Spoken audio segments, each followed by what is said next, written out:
एक छोटी सी गलती, इन सोशल मीडिया पर पाबंदी का हुक्म, और इसके बाद हुआ क्या, 24 घंटे के अंदर नेपाल के हालात बदल गए।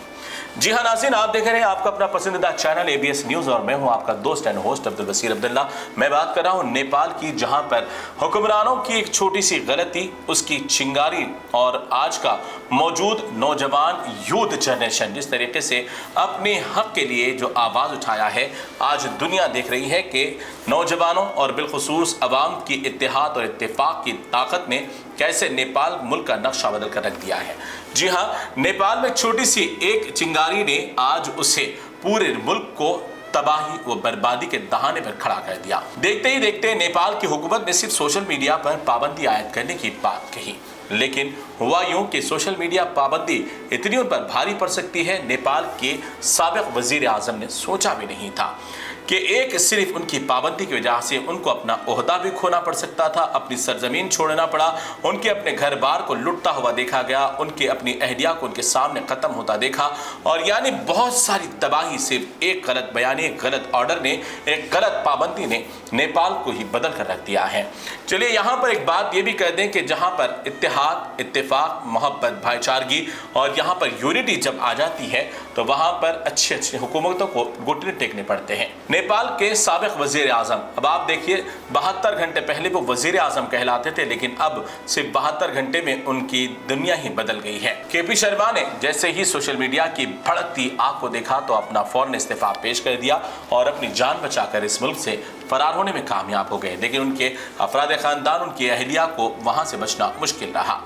और जैसे ही यूथ जनरेशन वहां पर आगे बढ़ी और देखते ही देखते एहतजाज तशद्दुद में बर्पा हो गया। 2-4 नौजवानों की जैसे ही हलाकतें हुई, पुलिस की जानिब से फायरिंग की गई, तो पुलिस से भी बदला लेने के लिए और भी जानों की कुर्बानी दी गई। लेकिन आपने देखा कि जहां भी तारीख में अवाम जब एकजहती का मुजाहरा करती है, इत्तेहाद के साथ जब सड़क पर उतर आती है, तो बड़ी बड़ी हुकूमतों के तख्ते चंद घंटों में पलट देती हैं। आपको याद होगा कि इससे कबल भी आयरलैंड में भी इसी तरीके से हुआ, इंडोनेशिया में भी यही हाल हुआ। इसके बाद श्रीलंका में भी अवाम ने अपनी एकजहती का मुजाहरा करते हुए श्रीलंका की भी ताकत से पूरी वहाँ के तख्त को पलट दिया। और आपने हाल ही में देखा कि किस तरीके से बांग्लादेश में शेख हसीना को अपनी चप्पल छोड़कर भागने पर भी बांग्लादेश की अवाम ने उसे मजबूर कर दिया। और आज पलटकर हमारे अपने पड़ोसी मुल्क नेपाल के अंदर ये वाकया पेश आया है और अवाम ने जो इत्तेहाद दिखाया और वहाँ के रिश्वतखोर लीडरान, वहाँ की सियासी लीडरान का जो बहरान था, उनकी अपनी मनमानियाँ थी, उनकी अपनी जो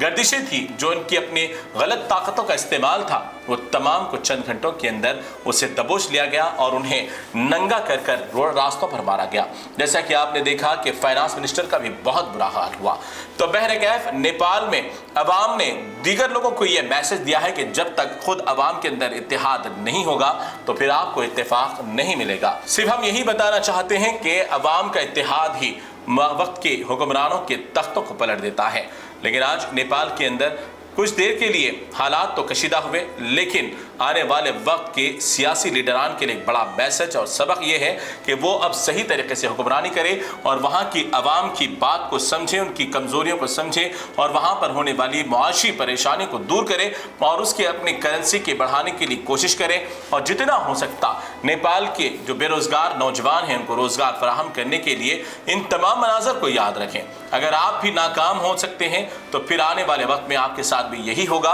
बस अवाम वहाँ पर इत्तेहाद इत्तेफाक का जो मुजाहरा किए हैं वो दीगर हुकूमतों के लिए एक बड़ा सबक है।